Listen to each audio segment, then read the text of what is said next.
If you have a Bible or a Bible app, please turn to Psalm 139, and we're going to read the first 16 verses. That's Psalm 139. O Lord, you have searched me and known me. You know when I sit down and when I rise up. You discern my thoughts from far away. You search out my path and my lying down and are acquainted with all my ways. Even before a word is on my tongue, O Lord, you know it completely. You hem me in behind and before and lay your hand upon me. Such knowledge is too wonderful for me. It's so high that I cannot attain it. Where can I go from your spirit? Or where can I flee from your presence? If I ascend to heaven, you are there. If I make my bed in Sheol, you are there.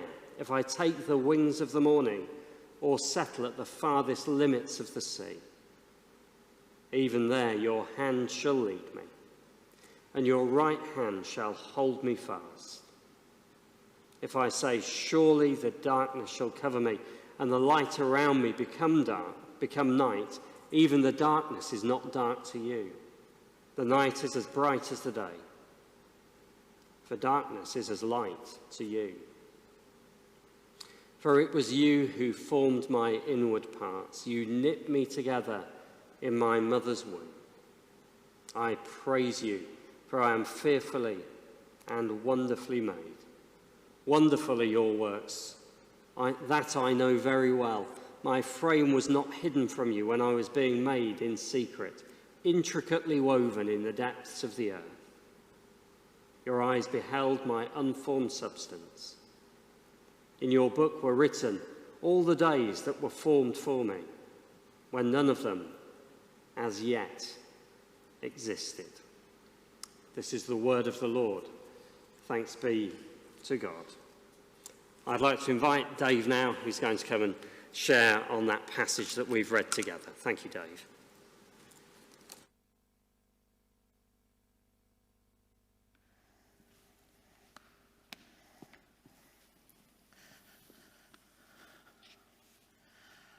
Morning, everyone. Thanks to my glamorous assistant for helping with the prop, my very own Debbie McGee. Thanks, Debbie. So this morning we are continuing our series on mental health and well-being. And we're talking this morning about the idea of self-acceptance, which I personally found tricky. This was maybe my least favourite ever talk to write. Not really a skill set of mine to talk about A, mental health, or B, myself. So thank you, Daniel. Debbie. So this prop that I've brought with me, as you can see, is a mirror. On the way out of the house this morning, this was a very last-minute decision. I sort of shouted to my wife, Rachel, I'm just going to grab the bedroom mirror. And she was like, sorry, what did you just say? But this thing and I have a complex relationship, let's say. So this Friday just gone, Rachel and I had a night out on our own without our children, which was very strange. And we've not done that for a long time. The kids were on a sleepover at their school. They had a great time. They had an activity day, they had a swimming party, they had pizza for tea, and then they all slept in the school hall and in the different classrooms and so on. And they had a wonderful old time. And Rachel and I also had a wonderful old time because we were able to go to our friend's house. Some of our oldest and dearest friends, a couple called Ben and Rose, we went to their house and we had dinner with them. We took a bottle of wine. We didn't have a curfew. We didn't have a babysitter to be nice to get back in time for. And we just had a wonderful time into the early hours with our friends. And just before we went out, I took a look in this thing. And it was good, right? I was wearing a black t-shirt, which was, fairly slimming. And from the right angle, I looked okay, right?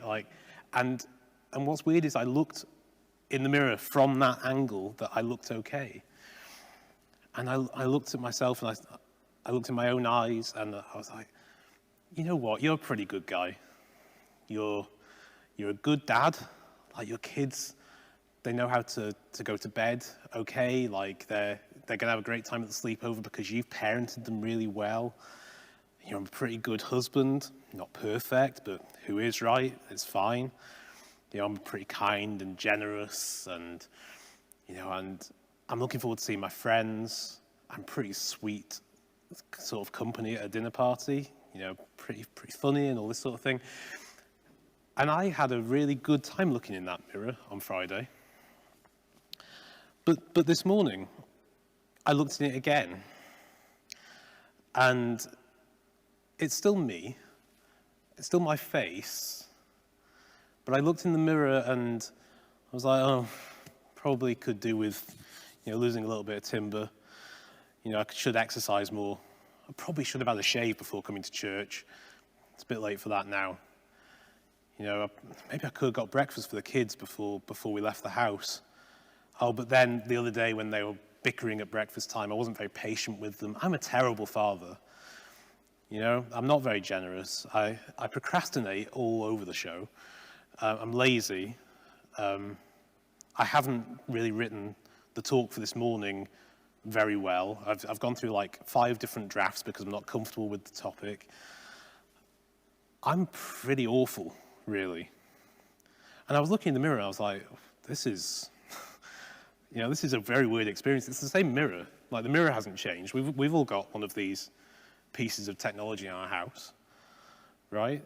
I wonder if you have the same experience with it that I do, where you have a different emotional reaction every time you look in it. I hope so, because it's always awkward just talking to yourself all the time in church. And this morning it feels very much like I'm talking to myself. There's like 7 other people in here or something. But I feel alone sometimes in this. But you know what? I think everyone goes through this. I think everyone has these voices in the back of their head that tell them the stuff about themselves that's not brilliant. It's like this little whisper. I kind of call it the inner critic, like the self-critic, the one who tells you all of your flaws, all of your quirks, all of your foibles, all of those characteristics that you have that actually, if everybody else saw them, they wouldn't like you very much. I think we all know what we're talking about. For some of us, it's body image. For some of us, it's like stuff that everybody can sort of see but don't perceive in the same way as you. For some of it, it's very deep down, like when I call myself a procrastinator, or when I call myself selfish, or these kinds of things. They're stuff that you might be able to keep hidden from others. I think we all go through this, and the mirror shows it to us. So how do I'm going to say we, in the hope that I'm not only talking to myself, how do we move from this idea of self-criticism to self-acceptance? And I think that going through the psalm that Jeb read, Psalm 139, can help with this. So if you've got a Bible, turn to Psalm 139. Maybe you've got an app on your phone or something like that. Jeb has very helpfully kept a bookmark in the page. Thank you, Jeb. And I think as we go through this psalm, we'll be able to sort of see what's going on within us and how we can deal with it, perhaps. Now, the psalm starts by saying, God knows me completely. It says, you've searched me and known me. You discern my thoughts from far away. Like, God knows our every thought. I don't know my every thought, right? That inner critic, that one who whispers to me, like, you have a problem with this. This is a massive flaw of yours. Why do you keep doing that when you know that you shouldn't? Why are you addicted to this thing? Why can't you shake it off? I don't understand where that comes from, and I don't understand why some of those things exist within me. But God, it says, knows my every thought. It says, you're acquainted with all my ways. Even before a word is on my tongue, O Lord, you know it completely. I don't know that. Like, I say stuff all the time, and I've no idea where it's come from. Like, I will say something, and sometimes it goes okay. And sometimes I'm like, what on earth was that? Why did I just say that? Like, in my most sort of optimistic moments, when I'm in a good relationship with this thing, I kind of call it quick-witted. My teenagers in the youth group will call it having no filter. My wife calls it being thoughtless, right? Like, it's how does that happen? But God, it says, knows my every word before I speak it. Do you know what's extraordinary? Like, even though God knows me better than I know myself, God sees everything, even in those darkest crevices of my soul that I try and keep hidden from everyone. Even though God knows me completely, God still likes me. Isn't that remarkable? Like, I don't like myself very much, and I don't even understand myself fully, and yet God, seeing everything, still loves me and shows grace and mercy and kindness towards me. That's encouraging to me. Now, the next bit of the psalm says that God is there no matter where I go. It says, where can I go from your spirit? If I ascend to heaven, you're there. If I make my bed in Sheol, you're there. Now, Sheol is like it's the Jewish idea of the underworld, right? It's what the Greeks call Hades. It's what many of us come to think out of as hell later on in sort of development of theology. But the Jews thought of it as Sheol, this sort of dark, shadowy place where your soul descends. Sometimes after death, but sometimes they would talk about it in a way that is like, this is happening now. Like, you are in a place of death. You're in a shadowy place. They call it the pit sometimes as well, which is a very good description, I think. And maybe the author is talking literally here. Maybe he's saying, like, if I go to heaven, you're there. If I go to hell, you're there. Well, if you want to take it literally, you can. Absolutely. And that's encouraging too, because isn't it incredible that it says that God does not forsake you even in the depths of hell? Wow. Even beyond the grave, God does not stop loving you and chasing after you. But I think that he's also talking metaphorically, like figuratively. And we know this from looking in the mirror, right? This is what I was on about. Like, we've all had these experiences, these high points of, you know, this phrase, if I take the wings of the morning, if I settle on the far side of the sea, if I go on a far-flung adventure, right? If I ascend to heaven, if I go for a night out without the kids, right? Like, we've all had these moments, but we've also had the Sheol moments. If I make my bed in the dark, shadowy place, if I look in my eyes and see darkness, if the light has become night to me, it says, if I have to do a spot of public speaking on a topic that I'm not very secure on.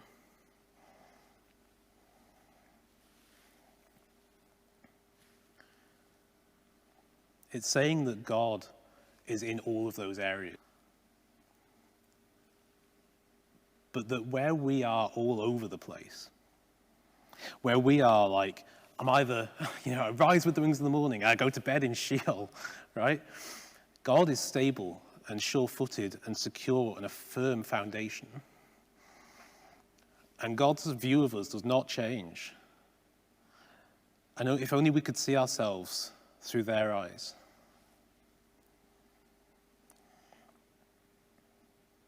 But instead we hear this whisper of the inner critic, whispering to us from the dark. And the critic loves to explore those dark, shadowy corners of us. But the critic never takes a candle, right? Like, he never shines a torch in the corner because he's worried that we might see the truth. But the next part of the psalm says that actually, if it's God that you're listening to, God shines a light on the darkness. It says the darkness is not dark to you. for night is as bright as the day.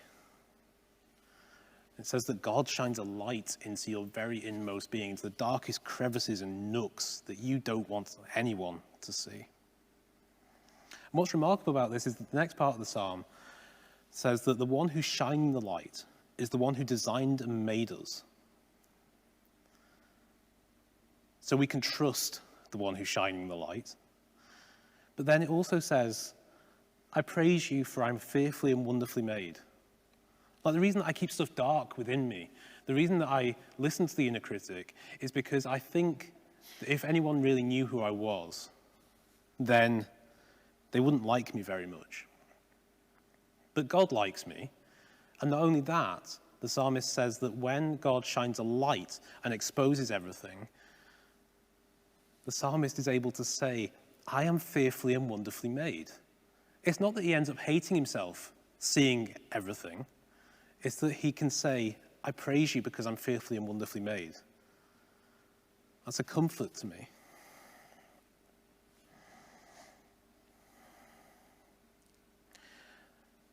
When the lights are on, you can see everything. The New Testament puts it in a really beautiful way.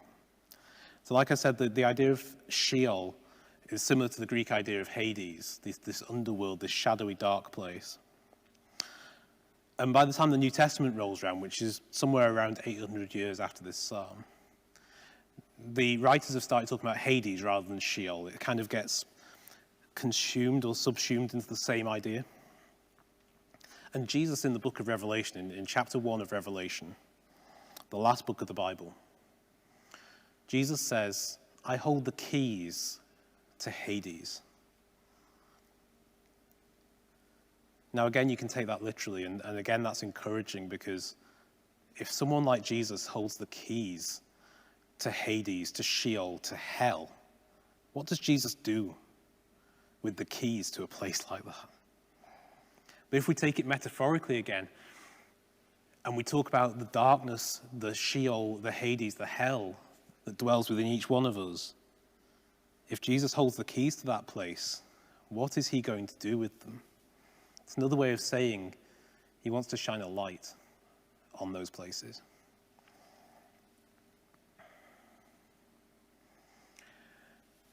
So I think our prayer, then, is to be able to see ourselves as God does.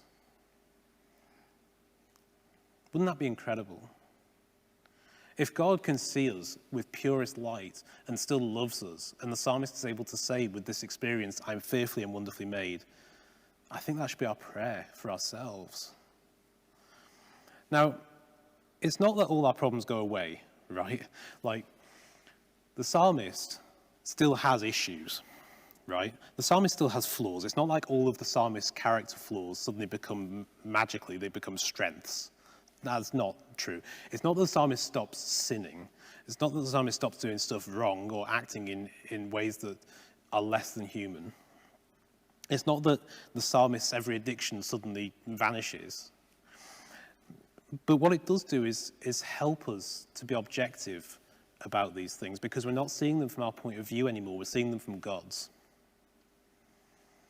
It means that we're not overcome by our own emotion, which can be flaky, right?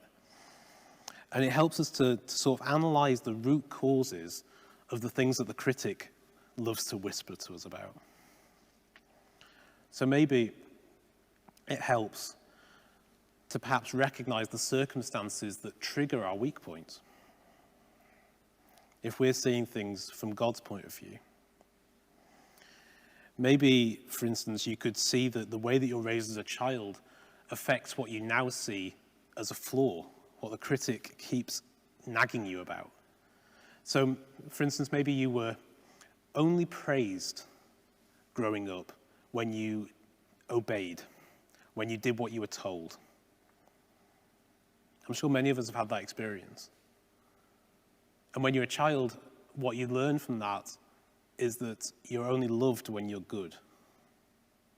And when you become an adult, what that means is that unless you get things 100% perfect, you beat yourself up about them.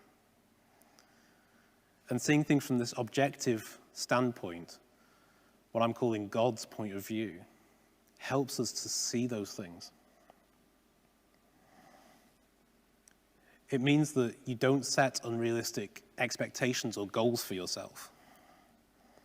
Instead, you can look upon your characteristics and maybe your body or your actions with something approaching neutrality and peace, which would help you to actually deal with it eventually. Sometimes it's the case that that place of neutrality or peace is as far as you're able to go at this point, and that's fine. But that's the first step, I think. And part of that might be reminding yourself that part of you that you hate, that you're being whispered to about all the time. Maybe you could tell yourself some of the things that thing has done for you. So body image is a really good one, because so many of us have a problem with that. I do. I have a problem with looking in the mirror and thinking, probably should exercise more, that kind of thing. But remind yourself of what that body has done for you. That body bore a child. That body commuted you to work every day for 30 years. These are little but extraordinary things. And it helps you to be at peace with yourself, and it helps you to then maybe move towards a sense of even gratitude. So that's our prayer, to see ourselves as God does. And the writer Paul in the New Testament puts this beautifully. It's a very famous passage in 1 Corinthians 13. So he's writing to a church in Corinth. And he says this: "For now we see in a mirror dimly, but then we will see face to face. Now I know only in part, then I will know fully, even as I've been fully known." Now I've heard talks on that passage, and it's talked about we see God vaguely now, and one day we will see God face to face. Well, actually, no. What do you see in a mirror? I look at myself in the mirror. This is talking about me. I don't see myself properly in the mirror, is what it's saying. And it's saying that at some point, I will know myself fully, even as I'm fully known. So the psalm talks about God fully knowing us. And it says that one day, we will fully know ourselves as God knows us. It's this same idea of shining light into those dark, crevicy places. In 1 Corinthians 13, it's talking about us. It's saying, when I spoke as a child, etc. When I became an adult, I put an end. It's talking about us. And so when it says, when I see badly in a mirror, it's talking about us. We see ourselves badly. And our prayer is that, and our hope is that we would one day see ourselves as God sees us.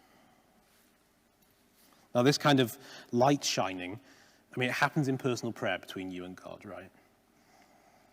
That kind of one-on-one relationship with the one who designed and made us helps and does incredible work, but I think it should also be done in community, and that's a terrifying prospect. But I think it's what the church should be. I think that this idea of people in small groups, in life groups, or maybe in a prayer triplet, if you meet with a couple of friends who are really close, or just your closest friends, people you're able to talk to, try talking to them about your flaws, about the stuff the whisper tells you about. I think you might be surprised what happens. Two things I think will happen. One is that you will get empathy, because everybody goes through this, right? And the second thing is that you get this objectivity, because they are able to speak truths over you of what God thinks of you, that maybe you're not in a place where you can do to yourself. It's a terrifying thing to try, but I think it's an amazing thing to try. And I've experienced some wonderful benefits of that. So I'd like to finish just by talking very briefly about something else Paul writes. So he writes this in 2 Corinthians, the sequel to his very popular 1 Corinthians. And he says this. So this is 2 Corinthians chapter 4. He says, for it's the God who said, "Let light shine out of darkness," who has shone in our hearts to give the light. So he's shone light in our hearts, right? It's the same thing the Psalm's talking about. To give the light of the knowledge of the glory of God in the face of Jesus Christ. But we have this treasure, this light within us, in jars of clay. We are jars of clay. We are fragile and broken and cracked and damaged. But we have this treasure in jars of clay so that it may be made clear that this extraordinary power belongs to God and not to us. We're afflicted in every way, often by this thing, right? But not crushed. Perplexed but not driven to despair. Persecuted but not forsaken. Struck down but not destroyed. Our flaws are part of who we are. They make up this jar of clay. And if we have the courage to hold them in the light rather than in the shadow, what it does is reveal the grace of God that has been shown to us. And these fragile, broken jars of clay will leak out that goodness to the world. Leonard Cohen, the great poet and singer, said, actually, he wasn't a very good singer, but he was a great poet. He said that the cracks are where the light gets in. And that's right. The cracks are also where the light gets out and displays the glory of God to the world. So I'd like to finish by reading to you a poem. Like, if I hadn't made myself uncomfortable enough already this morning by talking about my own failures, I'm also going to read to you a poem that I've written. I wrote this a very long time ago. I didn't write it specifically for this, but it fits well. It's about this idea of jars of clay and leaking out the goodness of God to the world. So wherever you are, and this is more comfortable, I think, in your homes than it is in here, maybe you could close your eyes and just listen to these words and let them minister to you in some way.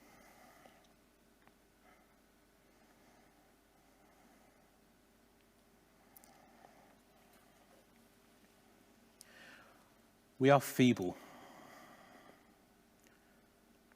We are broken. Cups that leak. All the goodness you've poured in.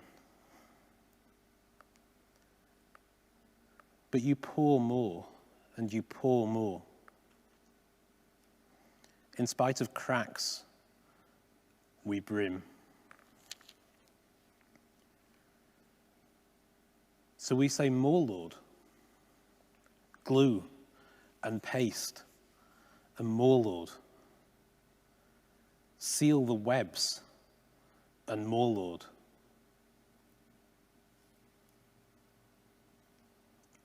No. No bigger cup. No glue. No paste. For more, Lord, break more, crack more, splinter, shatter, spring, more leaks, great gaping holes, jagged jar of clay, and still we brim. More on the floor, more from the Lord.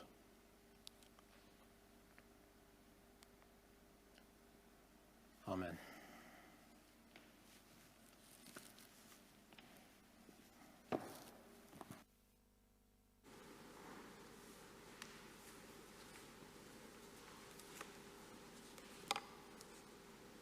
Thanks very much, Dave. Let's not rush straight on to something else. Lots of great thoughts in there from Dave, and let's just adopt or retain this attitude of prayer.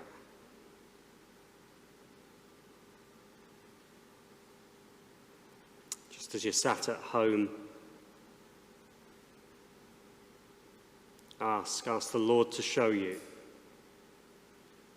what stood out from that for you.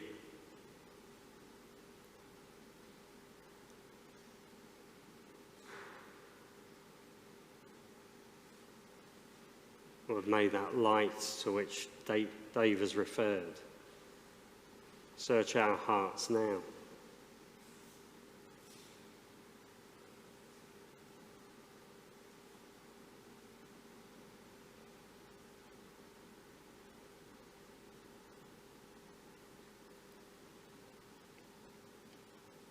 Lord, show us those ways where we don't think of ourselves as you think about or speak of us.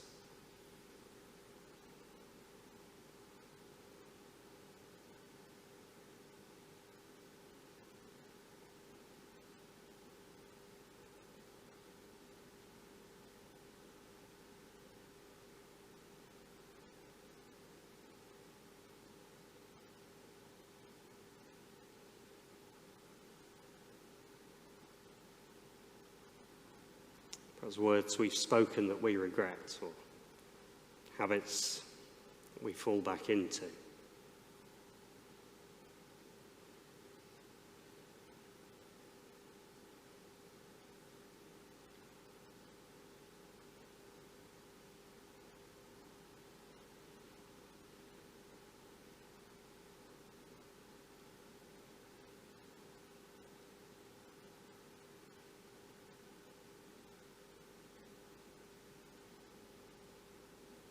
Lord, we just commit Dave's words and the words of this psalm to you this morning as we discuss them in our life groups, as we chat with friends.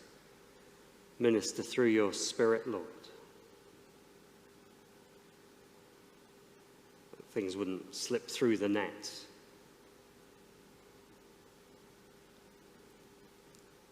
We'd respond to your promptings. Amen.